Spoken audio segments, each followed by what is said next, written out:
Hola, ¿qué tal? Buenas noches, ¿cómo les va? Gracias por acompañarnos en Contragolpe, como todos los sábados. Bueno, en el caso mío, los saludo desde España.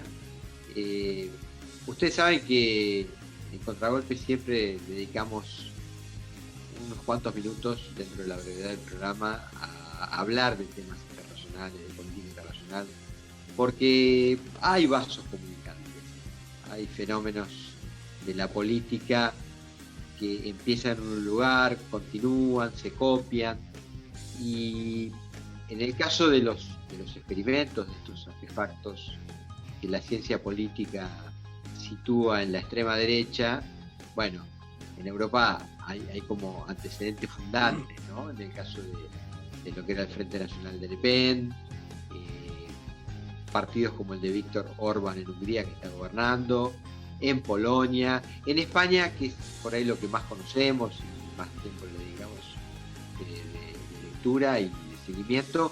Va a haber unas elecciones en Andalucía el 19, domingo de este mes, y nos parece que va a ser una suerte de parteaguas el resultado de esa elección, porque probablemente condicione al gobierno nacional, al gobierno central de Pedro Sánchez, y un muy mal resultado del PSOE, que es una posibilidad que se baraja, por lo menos en los estudios demoscópicos, tal vez condicione un adelanto electoral. Aunque un ministro, un ex ministro con el que estuvimos hablando, un ex ministro de Pedro Sánchez, lo descartaba porque el Partido Socialista y Podemos siguen contando con socios todavía fieles que no le provocarían una crisis parlamentaria. Pero bueno, ustedes saben, las elecciones las carga el diablo, ¿no? No se puede hacer futurología con tanta exactitud. Ese era un tema que queríamos comentar. Y otro tema que después le voy a pedir especialmente a Rodrigo que lo analice, y tengo también alguna mirada para decir, es las declaraciones de Macri, en este caso en Argentina, referidas al Político Yrigoyen. A mí me parecieron de una extrema gravedad, porque creo que fue una agresión directa a un socio de esa coalición opositora, y a un socio muy importante, y además a un socio que tiene en este calendario electoral otras pretensiones. Entonces, digo, este intento de Macri de correr esta reunión opositora hacia posiciones mucho más de derecha, como es el caso de condenar a Yrigoyen como un líder populista, me da la impresión que va a traer cola. Ya vimos el Twitter de Morales, el presidente de la OCR, pero quiero preguntarle especialmente a Rodrigo, ¿qué experimentó, qué vivencia tiene él del asunto, qué lectura política le da, ¿no? Porque tal vez estamos exagerando y la cosa no es tan grave. Bueno, en un minuto, después de este introito, venimos con Rodrigo Esteves para analizar estas cuestiones, y una línea final seguramente habrá sobre el tema Scioli, ojalá nos dé tiempo.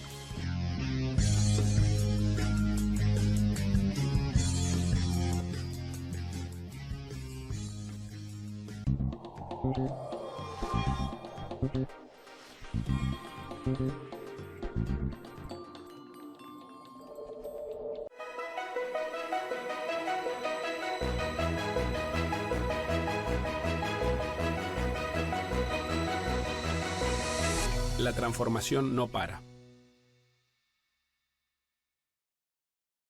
En San Juan, con grandes oasis productivos, potenciamos la agroindustria vitivinícola y olivícola. Lideramos la inversión minera y el desarrollo energético. En esta tierra hay oportunidad, una oportunidad auténtica. San Juan.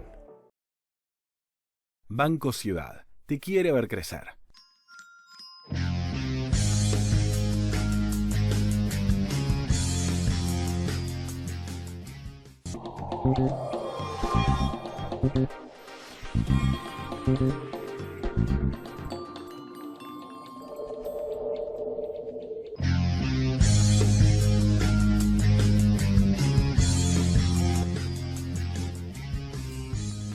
Hola, ¿qué tal, Rodrigo? Buenas noches, ¿cómo estamos? Muy buenas noches. ¿Cómo estás, Roberto? ¿Cómo está España? Bueno, buenas madrugadas ya. No, España, lo decíamos hoy en privado, digamos, en general, cuando uno viene con cierto, más allá de que siempre se hacen cuestiones laborales, con cierto espíritu de recreo, es difícil pasarlo mal, ¿no? ¿Por qué negarlo? La gastronomía, su saludable bebida, así que digámoslo. Bueno, dicho estas salvedades, Estas grandes verdades. sí, haciendo referencia a estas vituallas, podemos darnos por comenzados. Yo hice tal vez un introito largo, con lo cual, como presenté y valoré, todo suyo, maestro. Usted es un radicólogo Dos cosas, de una toda la vida. sobre el mundo andaluz, sobre el mundo andaluz, bien digo, me parece que es una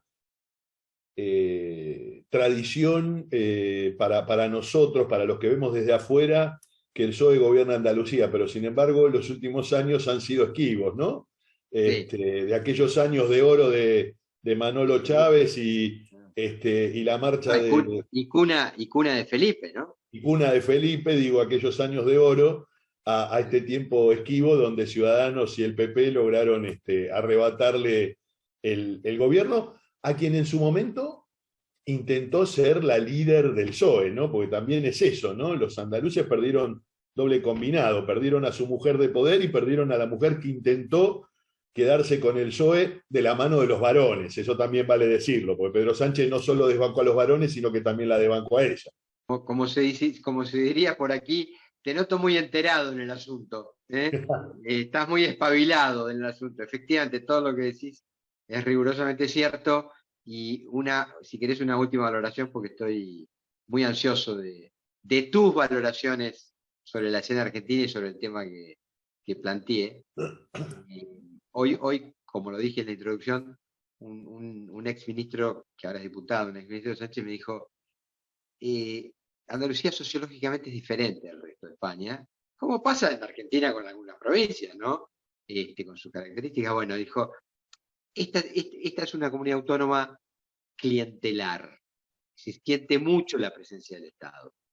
Y la verdad es que la derecha del PP no lo hizo mal.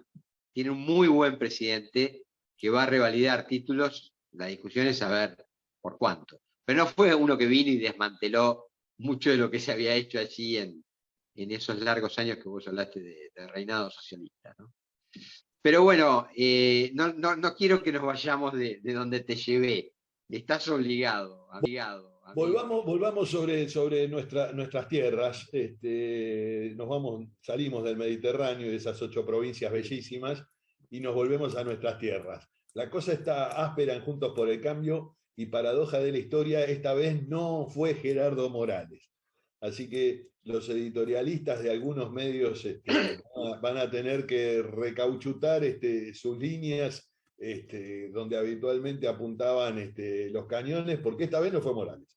Esta vez el palo vino del otro lado, este sector que está definitivamente eclipsado por el avance de Javier Milei, que vale decir, es una buena semana para volver a conversar sobre el avance de Javier Milei, porque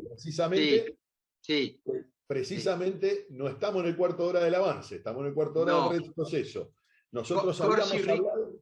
Claro, corsi ricorsi, dicen los italianos, ¿no? Estamos en una etapa de ricorsi, ¿no? Totalmente. Nosotros veníamos hablando del tema Milei, veníamos viendo ya un amesetamiento que lo veníamos conversando y que nuestros televidentes más atentos y atentas seguramente lo recordarán, y ahora empezaron a llegar las primeras encuestas donde el negativo vuelve a ganarle al positivo. Milei empieza a desencontrarse con la sociedad y me parece que el paso en falso de la venta de órganos no fue un tema menor. Me parece que fue un macanón. Un macanón. Muy buen aporte, porque es para nosotros es como un leading case, ¿no? Algunos televidentes nos lo reclaman como excesivo, pero es como un fenómeno que le prestamos mucha atención y efectivamente. Un fenómeno que le prestamos mucha atención. Y debo decir algo, vos bien hacías alerta de esto hace ya algunas semanas, lo conversábamos en las previas, lo dijiste al aire, yo lo ratificaba, acompañándote en esa lógica. Es muy difícil bancar una larga campaña, había arrancado muy rápido, podés pisar el palito, podés embarrarte, podés enlodarte, la política cotidiana. Nosotros habíamos señalado el error, por ejemplo, con los periodistas, aquella embestida de semanas atrás, y ahora esta GAF que empieza a pagar cuota aparte en las encuestas. Pero no nos escapemos del líder del sufragio universal, secreto y obligatorio, el padre de la ley Sáenz Peña, mal denominada ley Sáenz Peña. Hablemos de Hipólito Yrigoyen. Hipólito Yrigoyen fue vituperado, podríamos decir, para utilizar un término de aquellos años, vilipendiado, podríamos decir. Bueno, usemos términos de aquella etapa, equivocadamente, erradamente por Mauricio Macri, que no dimensionó el macanón que se estaba mandando. Es decir, fue a un regimiento del ejército argentino en Mendoza y se le ocurrió hablar mal de San Martín y del cruce de los Andes. Fue a la CGT y se le ocurrió hablar mal de José Ignacio Rucci y después de Juan Domingo Perón. Bueno, en esta oportunidad no le tocó esa oportunidad, le tocó esta. Se le ocurrió hablarle mal a los radicales de Yrigoyen y opinarle sobre la condición del líder populista de Yrigoyen e inscribirlo en una continuidad histórica con Perón y con Eva Duarte de Perón. En primera instancia, la verdad que el mote de populista puede ponérselo, le asiste todo el derecho, es decir, es su opinión y es la opinión de un expresidente de la República conservador. Por lo tanto, es muy probable que lo llamen populista. En aquellos años, a los alemnistas, los previos, digamos, los padres del irigoyenismo, los llamaban los orilleros a los seguidores, ¿no? Porque vivían en las orillas del río, porque supuestamente eran señores pendencieros y complejos. Alem con eso armó la primera revolución, la del Parque, la más mítica de las 4 revoluciones armadas que se levantaron en torno al sufragio. A Yrigoyen después ya le tocó otra cosa, porque como Yrigoyen fue realmente un líder popular, y a diferencia de Alem pudo progresar en ese liderazgo popular varias décadas. Pensemos que Yrigoyen murió recién en el 33, es decir, Yrigoyen lideró desde mediados de los 90 hasta el 33 a un sector al sector más dinámico de aquella sector que realmente... No tengas duda, Rodrigo, el nacimiento de los primeros sectores medios en la Argentina y de cierta movilidad social ascendente, ¿no? Así es, tal cual. Y un dato que no escapa es que la prensa conservadora de aquellos años lo llamaba la chusma radical. Seguramente.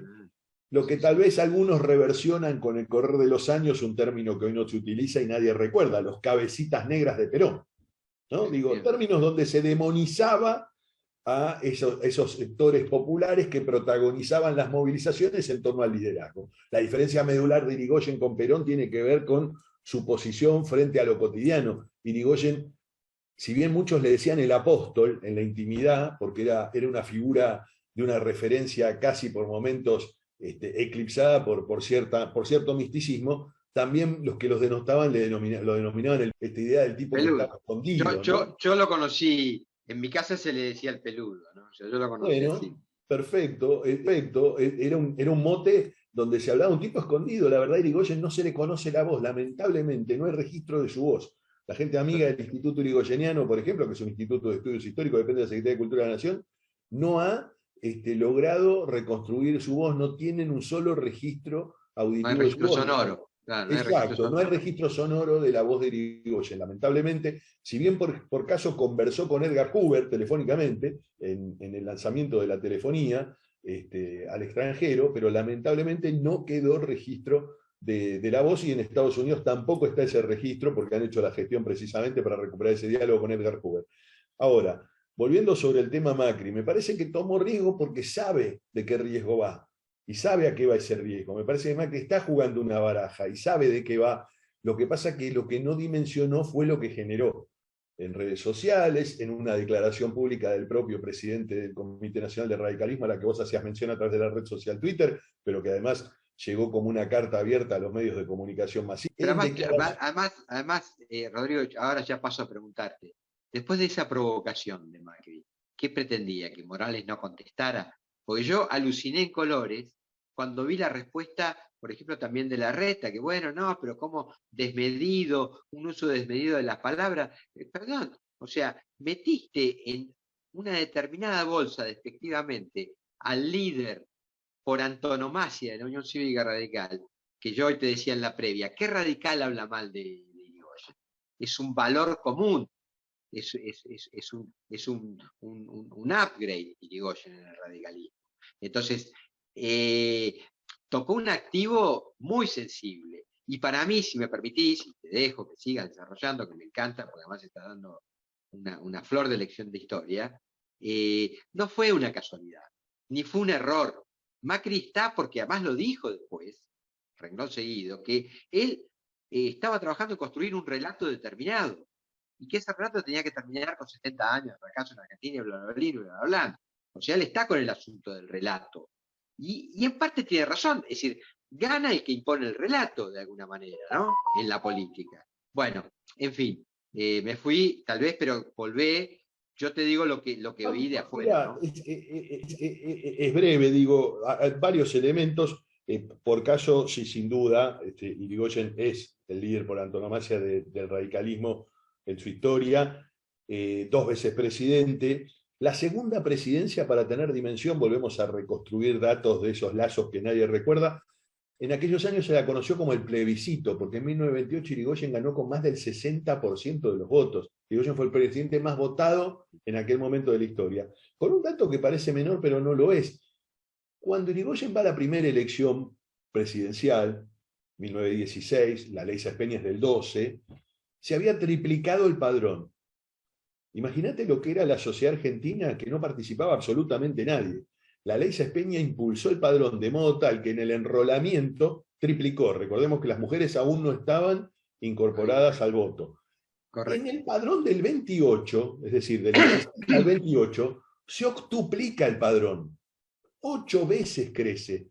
Esta es la participación popular. Hay realmente un cambio y un quiebre en la historia. En el medio hay un mandato de un presidente puesto por Irigoyen, con la impronta de Irigoyen, pero con una personalidad completamente distinta, que había sido un viejo colaborador de Leandro Alem, su secretario privado y su colaborador íntimo, un hombre de la aristocracia porteña que le había pasado muy mal con la aristocracia porteña. Esta es otra de las tantas historias que no se conocen. Hablamos de Marcelo T. Alvear, que por casarse con Regina Pacini, que era una cantante de ópera, hija de una familia milanesa que había, de Milán, que había en aquella época impulsado el teatro lírico en Lisboa y por eso ya nace en Portugal. El casamiento con Regina a Marcelo de Alvear le significó que la sociedad y la aristocracia porteña le quitara el saludo. Es decir, Alvear, a pesar de lo que se cuenta hoy y a pesar de esas lecturas a priorísticas, Alvear fue un revolucionario para los sectores de la aristocracia porteña.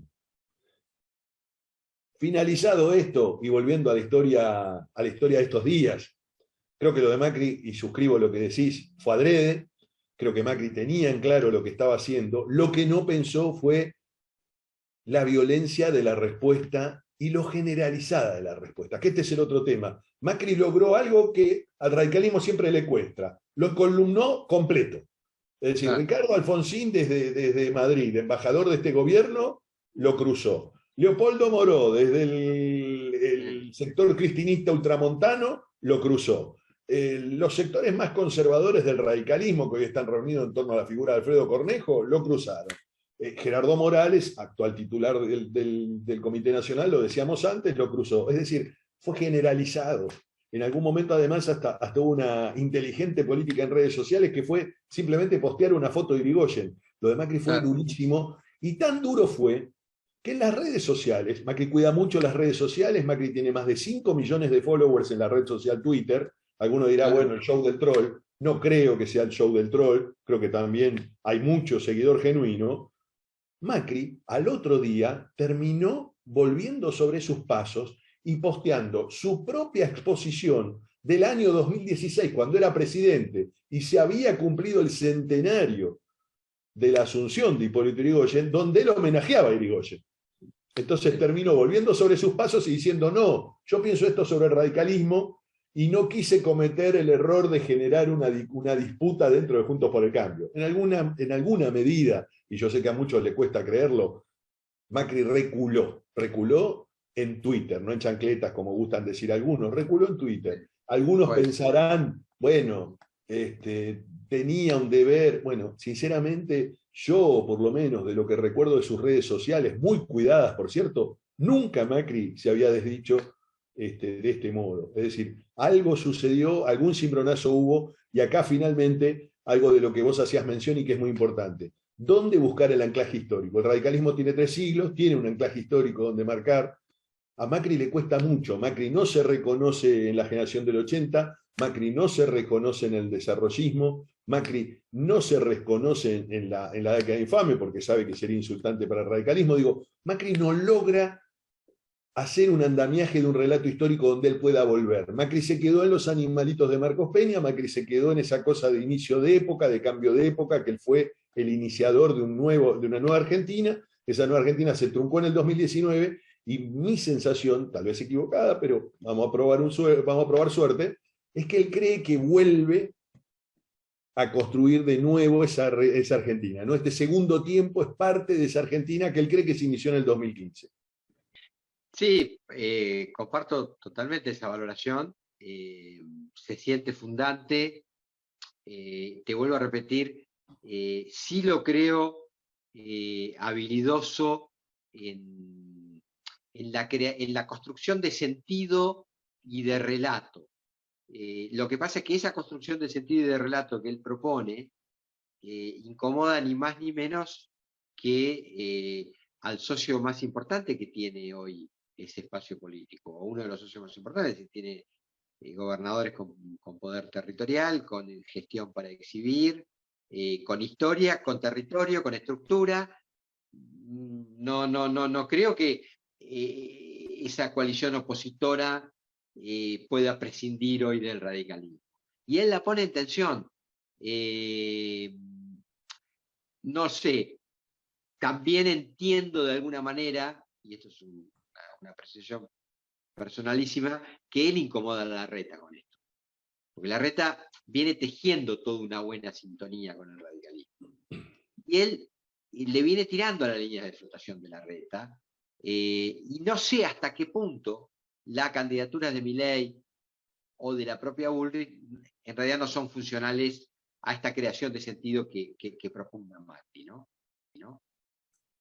Él esta semana optó por concurrir a un encuentro con Patricia Bullrich en el Bioclub de Olivos, un encuentro donde a Patricia Bullrich también la acompañaron algunos ex radicales, Hernán Lombardi, Alberto Forí, Jerry Milman, también la acompañaron Sergio Berestein, para sorpresa de algunos, Federico Pinedo, ahí estaba Santiago Kovadlov, Laura Alonso, bueno, una cosa ahí mezclada de distintos personajes de la fauna. Una fauna, una melange ahí, difícil de con pasado pro, la mayoría, salvo el reducido núcleo de esta otra gente que hacía mención, que en algún momento estuvieron en lo que fue el desprendimiento del radicalismo que se llamó GEN, claro, de la mano de Margarita Stolbizer. En este caso, Patricia Bullrich lo presentó como un encuentro, no más que eso, pero había una señal ahí de parte de Mauricio Macri de bendecir un poco esta vida política de Patricia Bullrich, que todavía no sabemos a dónde la lleva. Quienes no la quieren dicen que le van a ofrecer la senaduría por la provincia de Buenos Aires para que encabece la pelea por el cetro de la senaduría, entendiendo que ahí va a ir Cristina Elizabeth Fernández de Kirchner por la boleta del oficialismo, entendiendo que sería muy seductor para Patricia bajarse a la provincia, retirarse de este distrito. Que sí, enfrentar claro. Bueno, puede ser un duelo de titanes, sí, sin duda. Garantizaría mucha venta de ticket en este tema de la política. Pero dicho esto, de la historia, Cristina le tocaría volver a enfrentar un apellido, ¿no? En este caso, es verdad. Un apellido más que la derrotó. Sí, es verdad. Así, muy buen apunte, muy buena. Podría ser una de las hipótesis. No me quiero ir porque es que nos quedan 3 minutos exactos o 2 minutos y medio. Si no, nuestro productor Luis Caturini, que es un genio, nos empieza a mandar WhatsApp. Pero digo, yo lo que veo con este Scioli, que quería marcar la línea, lo habíamos dicho en la introducción, es un regreso también de un cartel electoral. Así yo por lo menos lo interpreto. Yo creo que algunos dicen que Alberto y Cristina conversan más de lo que se sabe. Esto me lo viene, creo que lo dijimos alguna vez aquí, que esta fue como la presentación pública que alguien no le avisó a Culfas que era una reunión de reconciliación. Me parece que a Culfas no le llevaron el libreto, todavía tenía el libreto equivocado. tenía el libreto de esas noches de pestes y huracanes sobre Cristina que se escriben en Olivos, según cuentan los maliciosos. Bueno, fue con ese libreto y entra Scioli a jugar a partir de esa crisis. Y Scioli es un durísimo constructor de imagen y de presencias. Simplemente digo eso, nada más. Obviamente hay que ver cómo sigue la música. Bueno, el gobierno no lo tiene fácil, pero me parece que se anota un jugador nuevo, todo tuyo. Para que cierres. Y en primera instancia vale mucho lo de Culfas, ¿no? Digo, se va un ministro de un ministerio donde todos los números eran buenos. Acá hay un problema serio en el gobierno. Acá hay un problema serio en el gobierno porque además no solo los números eran buenos, cuando vos conversás con la gente de las cámaras de los sectores empresarios, en general todos hablaban bien de Culfas y hablaban de que era una voz que los escuchaba y que en cierta medida, entrecomillado, lobeaba en favor de los sectores empresarios en pos de encontrarle soluciones para conseguir esto que es el drama del millón, que es conseguir algún dólar para poder traer los insumos del extranjero. Tan sencillo como eso, alguno dirá radicalizadamente que cipayo que sos, otros dirán, no, con eso es el instrumento de laburo de estas industrias que mantienen a la Argentina y a los trabajadores. Culfas se va, y la verdad es que yo no encuentro qué gana el cristinismo, es decir, echa Culfas, un ministro útil a la gestión, por un desplante en un off, pero se trae un hombre en vida política que hace una reentrée y que la verdad es una amenaza tradicional para el cristianismo. Daniel Scioli es una amenaza de larga tradición, desde Kirchner-Scioli en el 2003 en adelante, siempre fue una amenaza para el cristianismo. Fue gobernador a pesar de la propia Cristina, y esto no debemos olvidarlo. Digo, Néstor Kirchner fue quien lo impulsó a la gobernación, a pesar de la propia Cristina. Y finalmente, muy cortito, otro que regresó Agustín Rossi. Otro que regresó Agustín Rossi, que volvió a la AFI, otro capítulo, pero también otro hombre que perdió el cristinismo. Estamos un contragolpe king size. Nos vamos. Chau, hasta el sábado que viene.